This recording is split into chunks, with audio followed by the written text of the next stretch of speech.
The phone buzzed against a chipped porcelain saucer, and the warm smell of solder still hung over the kitchen table when Renata said, "Gimme that. It's my customer." Damián didn't hand it over.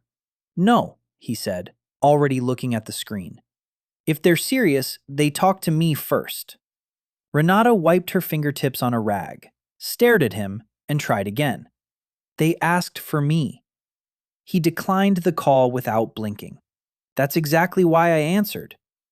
In front of her, a tube radio lay open like a small metal chest, its wires exposed, its dial clouded with age. Renata had been working on it since morning, shoulders bent, eyes tired, bringing back a sound that had been sleeping for decades. She loved that work, the dusty cabinets, the soft click of switches, the moment a dead speaker gave one brave crackle, and then, if she was lucky, music. When she first met Damián, she thought his certainty was kindness. He carried the heavier boxes, spoke to impatient buyers, said she shouldn't have to deal with rude people while standing at the restoration bench with glue on her hands and flux in the air. "You fix them," he used to say. "I'll handle the world." But little by little, the world stopped reaching her. He screened her calls. He turned curious customers away at the door. He insisted every question, every pickup, every payment had to pass through him first. And that afternoon, while he slipped a thick cash envelope into his jacket and handed her only a few folded bills, Renata noticed something she had tried very hard not to notice before. If you enjoy stories about quiet talent and hard-earned truth, subscribe and stay with me. After that, Renata began noticing things she had once brushed aside with a tired heart and a busy pair of hands. She had met Damián at a weekend market, the kind with folding tables, dusty lamps, cracked records, and old radios stacked like forgotten faces. Renata was there for parts. He was there talking to everybody. Easy smile, quick charm, sleeves rolled up as if he belonged wherever he stood. When he saw her testing a dead set with a small screwdriver and a battery, he laughed softly and said, "You know, most people just buy another one." Renata had smiled without looking up. Most people don't care how things sound when they come back to life. That answer stayed with him. So did she. At first, his help had seemed harmless. He carried cabinets too heavy for one person. He drove her to estate sales. He said she shouldn't have to waste her energy on haggling when her real gift was at the bench, coaxing voice out of silence. "Let me do the talking," he would say. "You do the rare part." And because love often enters wearing the face of relief, Renata let him. Months passed, then more. Her work became sharper, steadier.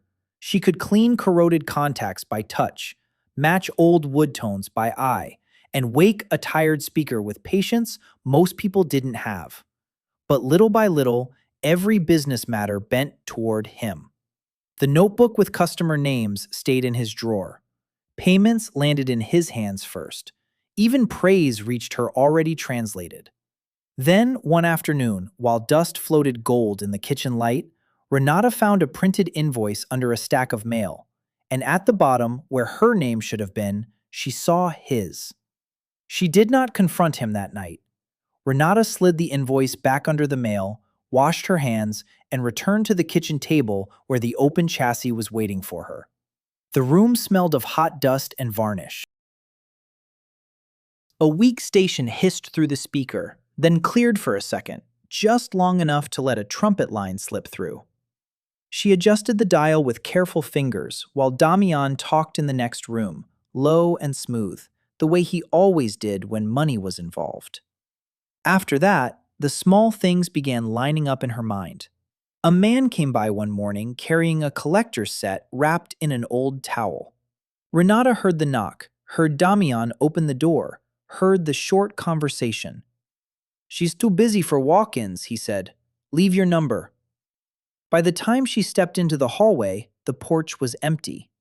"Who was that?" she asked. Damián didn't look up from his coffee. "Nobody serious." Another afternoon, she found a thank you card tucked inside a parts catalog. The handwriting was elegant, almost old-fashioned. It praised your beautiful restraint and the honesty of the repair. But the envelope was addressed to Mr. Damián Ortega. Renata stared at it until the paper softened under her thumb. And still, he kept calling it help.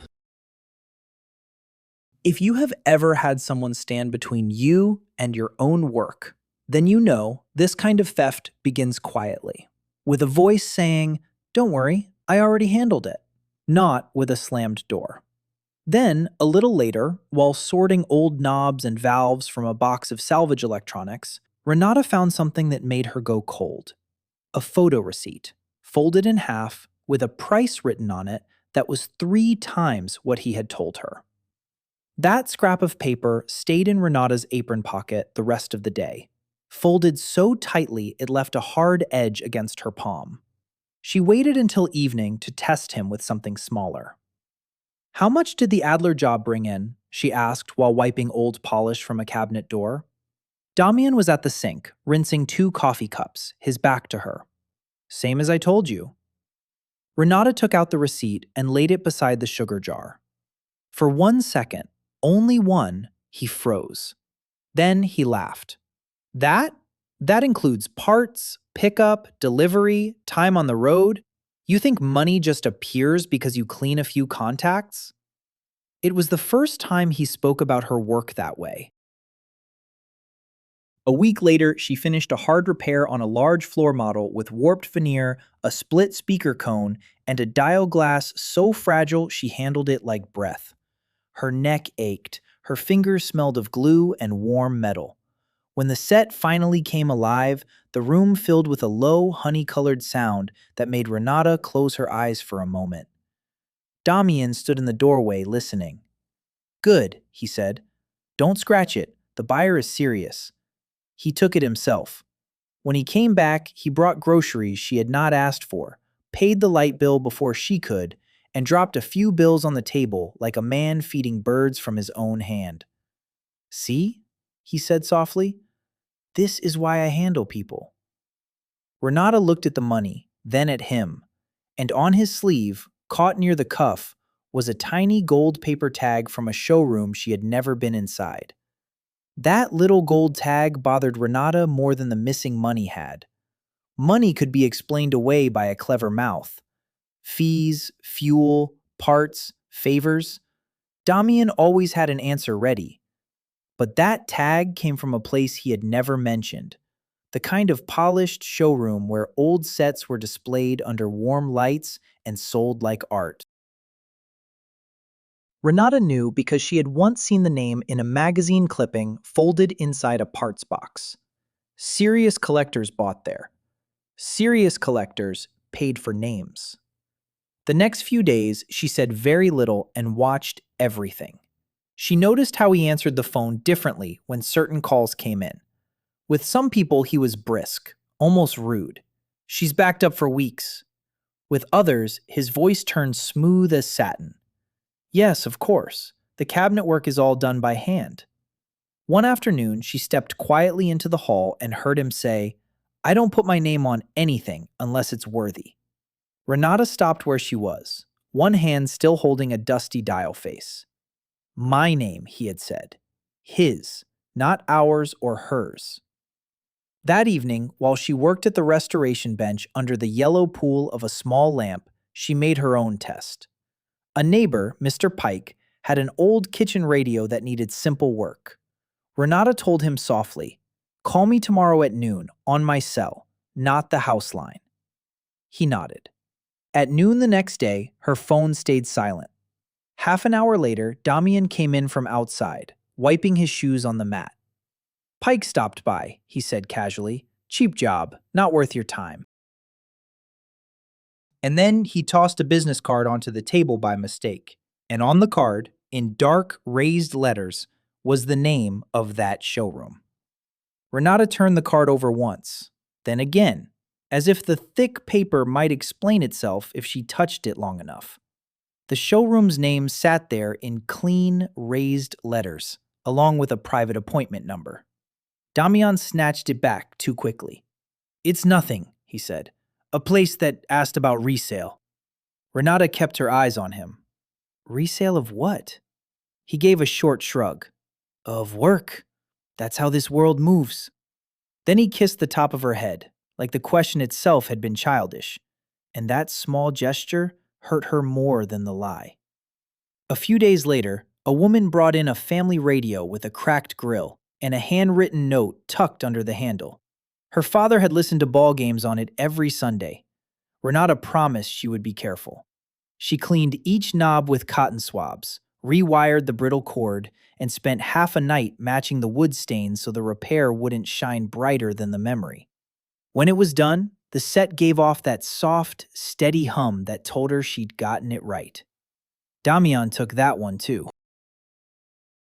He came back smelling faintly of someone else's cologne and polished wood, flushed with the bright energy of a man who had been praised in a room that mattered to him. "Big opportunity," he said, tossing his keys on the counter. "People with real collections are paying attention now." Renata asked how much the job brought. He named a number without pausing. Then, while he was in the shower, his jacket slid from the chair to the floor, and from the inside pocket slipped a cream envelope thick with cash and a receipt stamped, "Paid in full for restoration by Damián Ortega."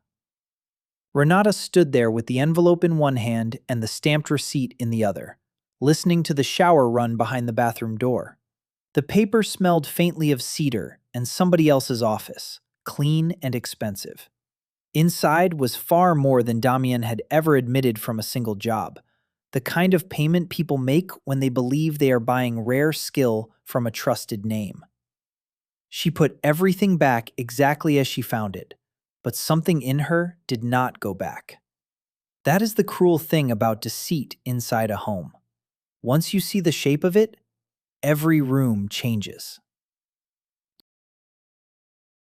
The next morning, she moved through her work in silence. A tube radio waited open on the table, its cloth cord stiff with age, its speaker brittle at the edge. Renata repaired it by habit, though her thoughts were elsewhere. Damián came and went with the easy air of a man still certain he owned the story. "I may have a serious visitor this week," he said, while nodding his tie in the hall mirror. "Don't crowd the conversation. Collectors like privacy." Collectors. 2 days later, just after noon, a dark car rolled slowly to the curb.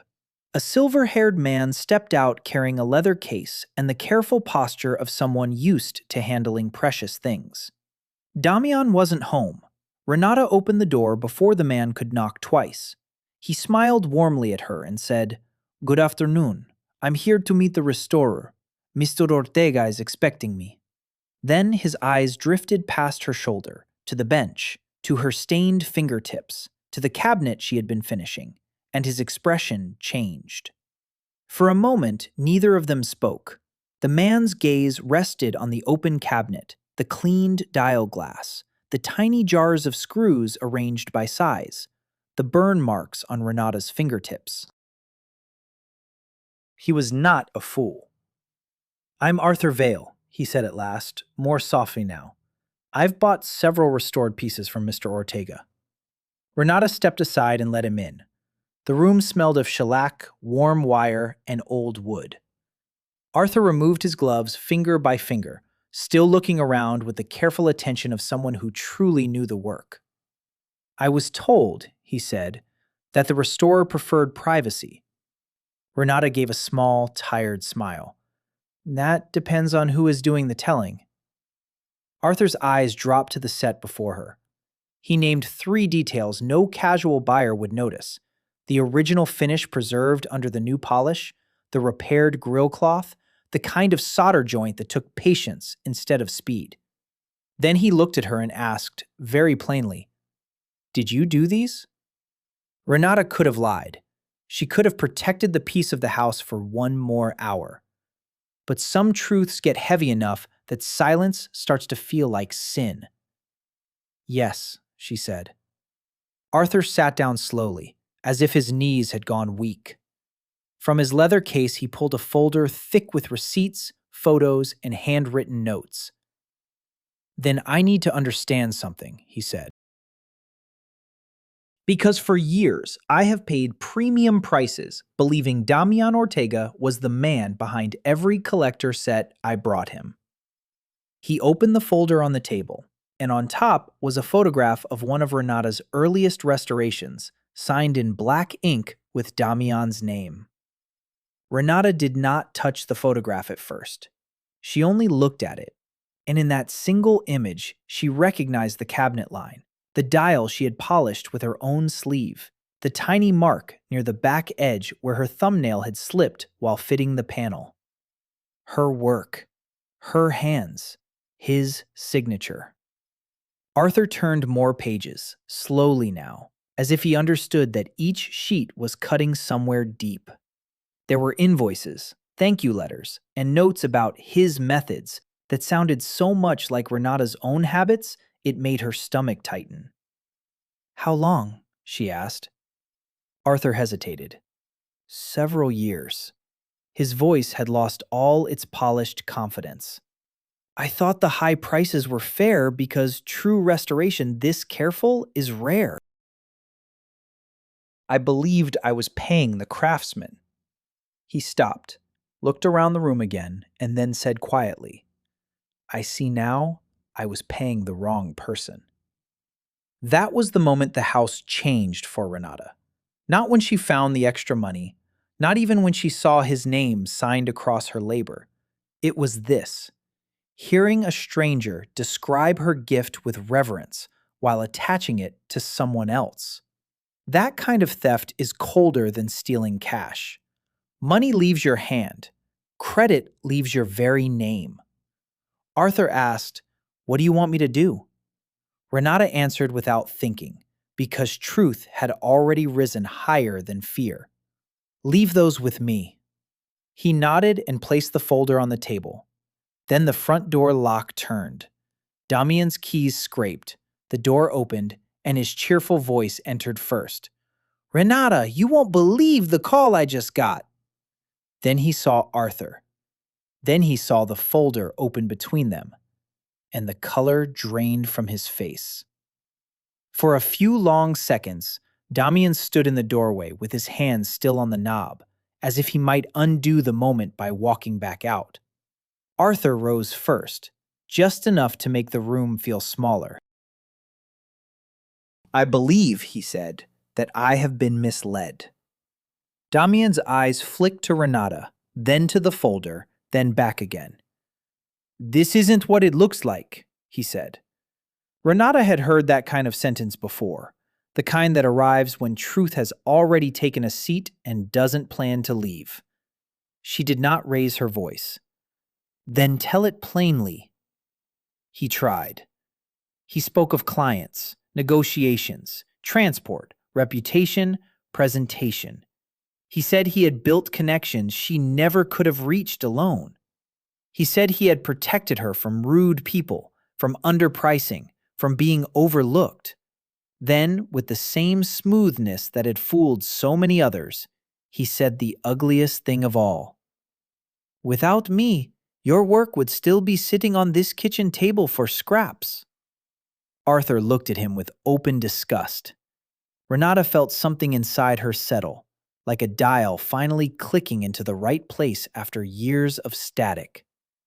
She went to the drawer beside the restoration bench and brought out her own notebooks, worn at the corners, each page filled with dates, parts lists, cabinet notes, and repair sketches in her handwriting.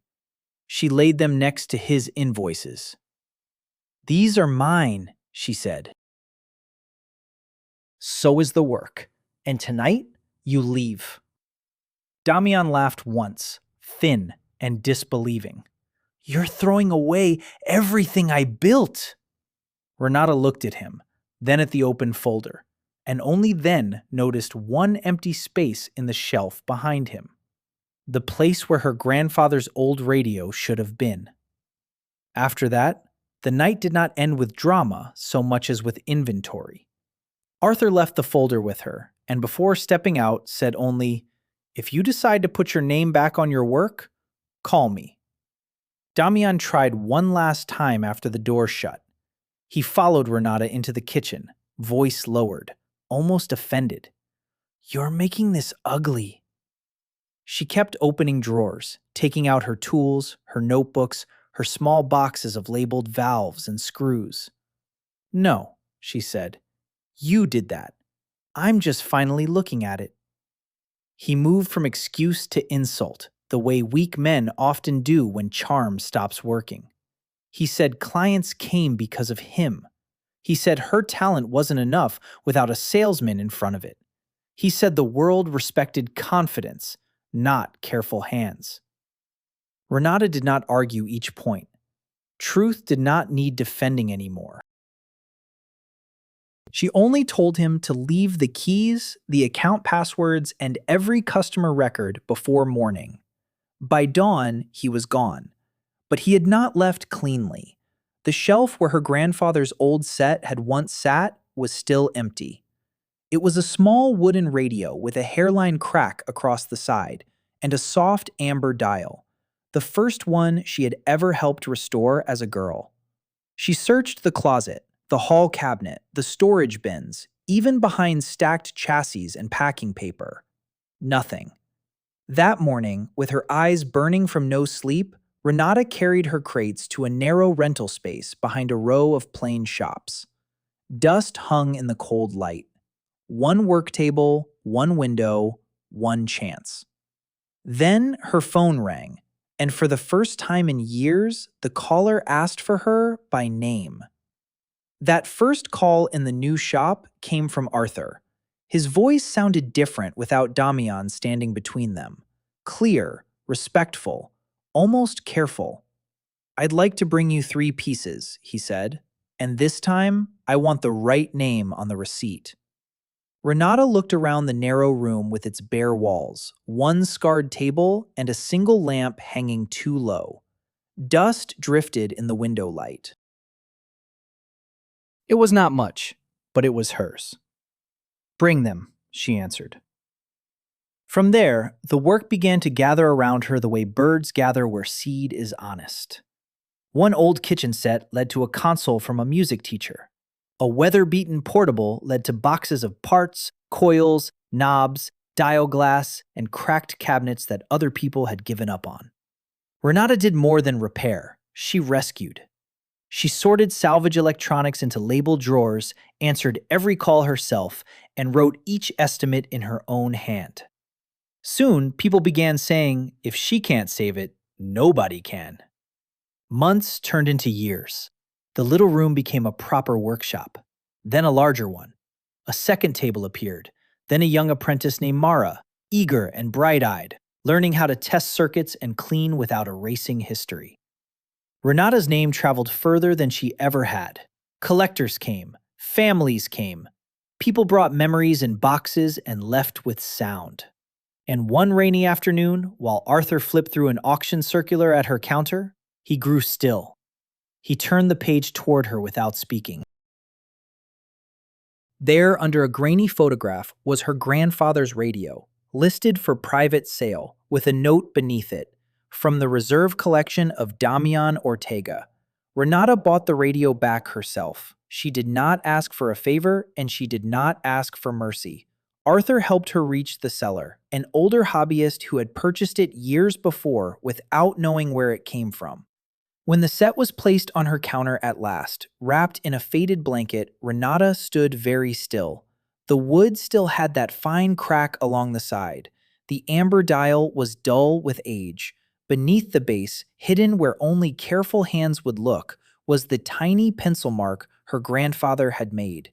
She touched it with one fingertip and had to look away for a moment. Then she restored that one slowly, not for sale or display, for home. She cleaned the dust from the grill cloth, eased life back into the brittle wiring, and kept every scar that belonged to its years. When it finally warmed and gave off that soft, living hum, Mara smiled from the doorway and whispered, "It sounds like it remembers." Renata didn't answer. She only set it on the shelf in her office, where she could see it from the bench. By then, her name carried weight on its own. People drove in from other towns. The workshop had grown bright and busy, full of labeled drawers, humming testers, and rescued parts waiting for second lives. She had built all of it in the open. So when Damián walked through the door one gray afternoon, older now, careful in his posture, almost humble in the way regret likes to dress itself, Mara went quiet. He waited until they were alone. "Renata," he said, looking around at everything he had once dismissed. "You've done well. I was hoping maybe we could talk about working together again." She studied him for a long moment, then turned toward her office shelf. When Renata came back from the office, she was holding the old radio in both hands. Damián recognized it before she said a word. His face changed first with surprise, then with something smaller, meaner: calculation. "You found it," he murmured, almost smiling, as if that gave them a shared past to stand on. He started again, softer this time. "Look, I know I was wrong, but we were good at this together. You restore, I handle people. We could build something even bigger now." Renata set the radio on the front counter between them. The amber dial caught the late gray light.